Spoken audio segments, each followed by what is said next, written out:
Hello guys, my Vilome Plantation, Florida. Inside Fighting, Ilan Strulic and me, Sifo Milos. Today, I would like to explain something on Filipino barehanded fighting, Pinoy boxing. What a lot of people nowadays don't know, that from lightweight to midweight boxing, professional boxing, until the 70s, the Filipino guys were the best boxers in the world because the Westerners were not able with their styles to compete against them. They changed the rules of boxing. Why? I just show slow motion. I need you just as Yep, I'm gonna be here. a target to see that I can show something, because the figure eight is something which is mutual in Filipino martial art, right? So you see, and this would nowadays be called in boxing a backfist, which is not allowed, because that's why you have, especially in amateur boxing, this white spot here, because you're only allowed to fight in this spot. In professional boxing, you don't have it because they expect them to respect the rules, and that's why you have the ref, okay? But it was in Pinoy was boom, boom, boom, boom, okay? What they even allow nowadays a little bit more in professional boxing is something like, Like Lemachenko does. yeah, okay? But even that was not allowed for a long time, okay? And the same way with distance. So interesting thing is, the Russian way of boxing is similar, but the footwork is different from the Pinoy boxing of the Filipino arts.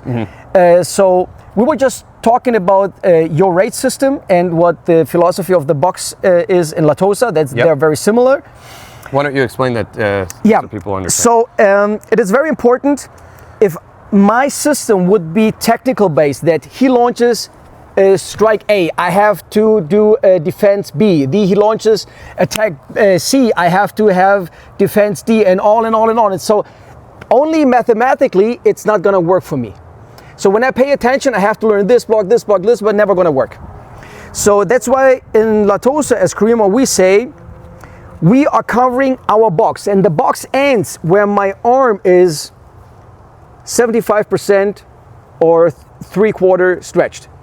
Okay, that's where my box ends, not this, because here's no power anymore. Yeah. So my box ends here. So what I want to do all the time, either I flank him, I want to keep my box facing him. So when you're coming in, boom, I want to protect my box all the time.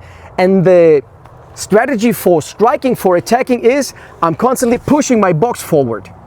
So it doesn't matter what you do, you have to constantly, you have to deal with my pressure. And now I'm showing this with both arms. Why? Because the way of striking is boom, boom, boom, boom. I don't want to change a lot of here, because when I've shook you there, then I can go from there. I can do bomb, I can do this, or can anything else what comes. But my point in Latosa Escrima is boom, boom, boom, boom.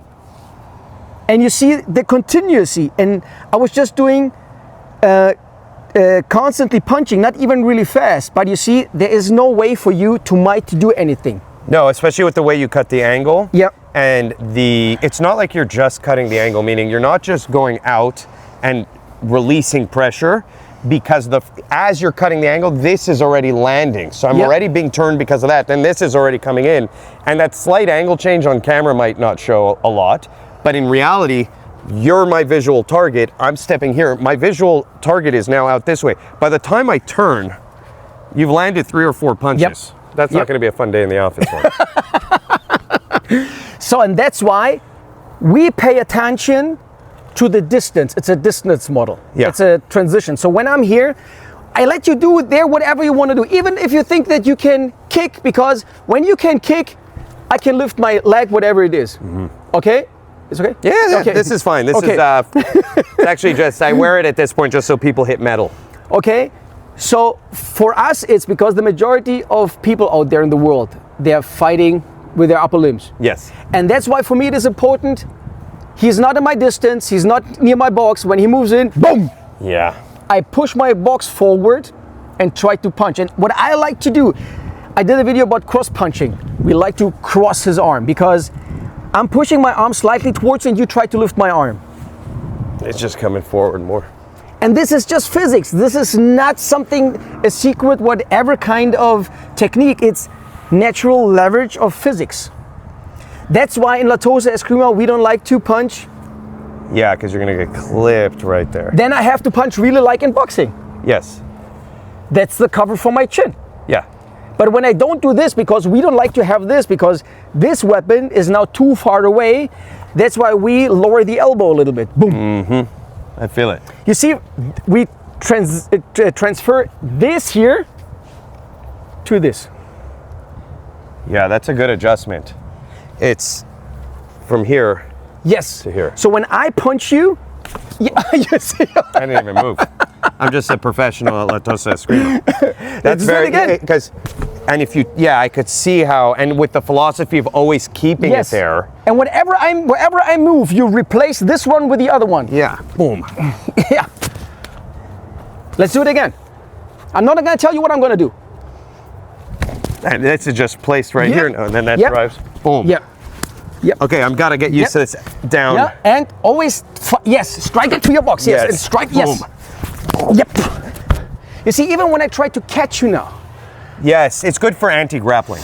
I'm not used to it. I'm not used to like, because okay, so you're actually going right to the face. I'm kind of almost more comfortable bringing it down, but no, it's actually more effective right here. Yes, exactly. And then boom. Yes, exactly. Yeah. I like it because even if you shoot in on me, it doesn't matter. There's no way you're getting me here. And you see, I didn't tell you when I go, okay? No. I didn't tell you when I go. And in terms of the hook. Yep. How does it, oh yeah, so it's just landing first. Because it's straight and I'm going. Yep. So let's do it again. Look guys, what we don't like to do something like this, which works. It works. But that's not the way we fight. Yeah. That's why we're here, boom. Yeah, this is just gonna suck for me. And you see from here, this is always the engine that drives forward. And also the hook is effective. People don't realize this about hooks. Hooks are effective at the target I'm aiming at, meaning he's just naturally lifting his hand up every time okay, so a hook, I'm always gonna aim for the target. A lot of people train martial arts, they do this. I hate when people throw a hook in front of me. They're like, well, I don't wanna hit the person. You're teaching them to actually step into the punch, or so aim at the chin or the temple, like someone will. But if I really aim here and he takes a small step forward, he's gonna be past the punch. You know, people when we're training, they always do this, like move forward, they adjust to like, oh, I still landed. No one in the street is doing that. No. They see you there, they swing there. Yep. So this becomes even more effective when there's real intention behind the strike, because I'm gonna aim at you, that's already gonna be in my face. Yep. And I was mentioning in the beginning the similarity, but there's a difference in the approach of Russian boxing and the Latosa concept.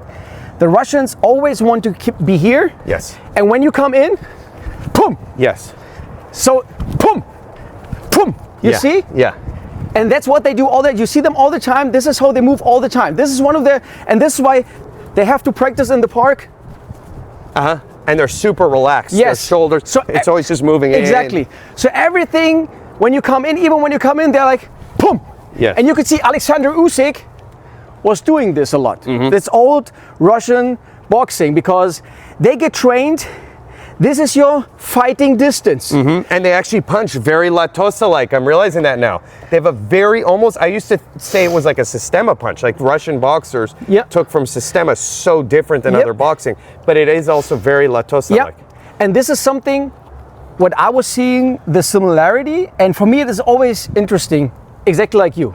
This is one of the best research, by the way, of martial arts in the world in different styles. This is why I admire him for that, because it's a lot of work and a lot of exposure you have to do. And to see if there are similarities and what way and why. Because it cannot just be technical based, whatever it is, it has to be a mutual understanding and a bigger sense behind that. Yeah. So can you show us kind of some of the, so there's follow-ups obviously, so the entire thing with the, and you're saying Filipino boxers attack this way. How did they change the rule set, by the way? So the rule set is that you're not allowed to do backhands anymore. You're not allowed to. Yeah. They did not the hammer fist. They did this, but even this was not allowed. Or they did something like, oh yeah. That's one of my favorite things to do. Okay. And nowadays you're allowed to do this, but you're not allowed to. You're not? No. Ah, it's one of my favorite moves. So you can't circle it out. You are allowed to how you say it, flinch it a little bit, or Yeah, but you can't really drive it. you can't really drive it because it's considered to be grabbing the other one's hand. You're not allowed to grab the hand in boxing. It's one of the most effective counters, even when someone's guard is just up, you really yank it. Yeah, and that's why Manny Pacquiao was so good. He was highly influenced, and the Peekaboo footwork from Mike Tyson comes from the Filipino martial art. Really? Yeah. The triangular kind of, the knife fighting. Yeah. That makes sense. The knife fighting is very, very impactful on the Filipino martial arts. Yep. I noticed, and on boxing. Because the Filipino martial arts had such an impact on boxing. Yeah. Gus D'Amato had Filipino masters as friends, and this is how he got the impact of this kind of footwork.